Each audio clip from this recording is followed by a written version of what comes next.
At the Barbers by Anton Pavlovich Chekhov. Morning, it is not yet 7 o'clock, but Makar Kuzmich Blyostkin's shop is already open.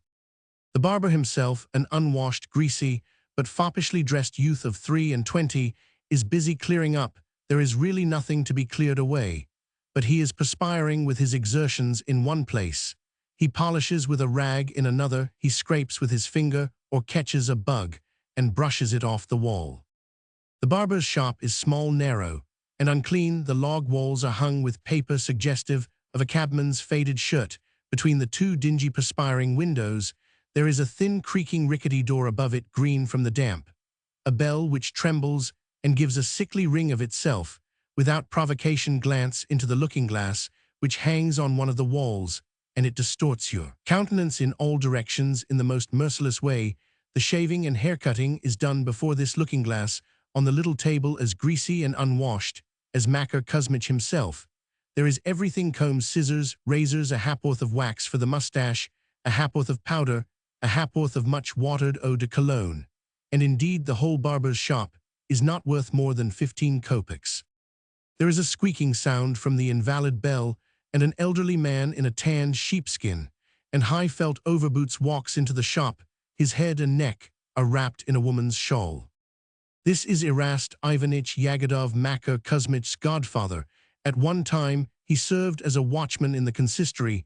Now, he lives near the Red Pond and works as a locksmith. "Makarushka, good day, dear boy," he says to Makar Kuzmich, who is absorbed in tidying up. They kiss each other. Yagodov drags his shawl off his head, crosses himself, and sits down. "What a long way it is," he says, sighing and clearing his throat. "It's no joke from the Red Pond to the Kaluga Gate." "How are you?" "In a poor way, my boy. I've had a fever." "You don't say so, fever?" "Yes, I have been in bed a month. I thought I should die. I had extreme unction. Now my hair's coming out. The doctor says I must be shaved. He says the hair will grow again strong, and so I thought I'll go to Makar. Better to a relation than to anyone else. He will do it better, and he won't take anything for it. It's rather far, that's true, but what of it? It's a walk. I'll do it with pleasure. Please, sit down." With a scrape of his foot, Makar Kuzmich indicates a chair. Yagodov sits down and looks at himself in the glass, and is apparently pleased with his reflection. The looking-glass displays a face awry with kalmuck, lips, a broad, blunt nose, and eyes in the forehead. Makar Kuzmich puts round his client's shoulders a white sheet with yellow spots on it, and begins snipping with the scissors. "I'll shave you clean to the skin," he says. "To be sure, so that I may look like a Tartar, like a bomb. The hair will grow all the thicker." "How's Auntie?" "Pretty middling. The other day, she went as midwife to the major's lady. They gave her a rouble." "Oh, indeed, a rouble. Hold your ears." "I am holding it, mind. You don't cut me or you hurt. You are pulling my hair." "That doesn't matter. We can't help that in our work. And how is Anna Erastovna?" "My daughter, she is all right. She's skipping about. Last week on the Wednesday, we betrothed her to Shakin. Why didn't you come?" The scissors cease snipping. Makar Kuzmich drops his hands and asks in a fright, "Who is betrothed?" "Anna."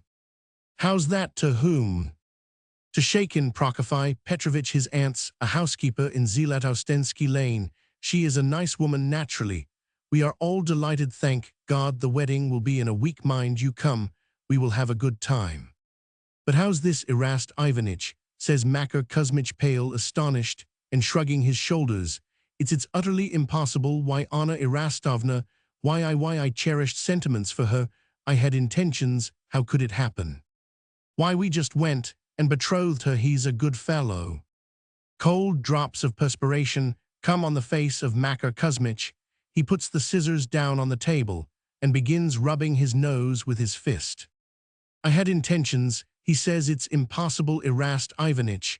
I am in love with her, and have made her the offer of my heart, and Auntie promised.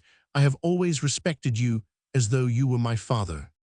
I always cut your hair for nothing. I have always obliged you, and when my papa died, you took the sofa and 10 rubles in cash, and have never given them back. Do you remember?"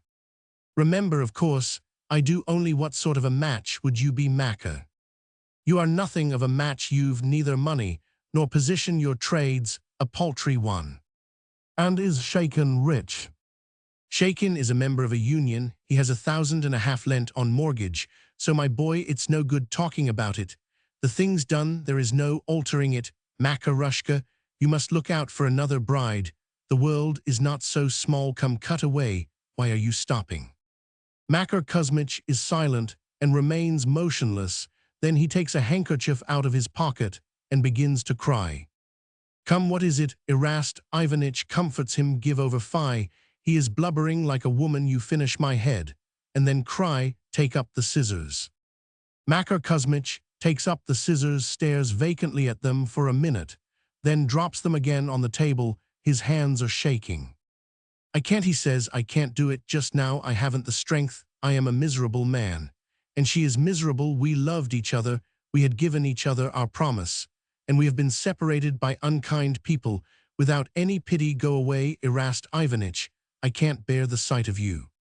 So ill, come tomorrow, Makarushka, you will finish me tomorrow. Right. You calm yourself, and I will come to you early in the morning. Erast Ivanich has half his head shaven to the skin and looks like a convict. It is awkward to be left with a head like that, but there is no help for it. He wraps his head in the shawl and walks out of the barber's shop, left alone.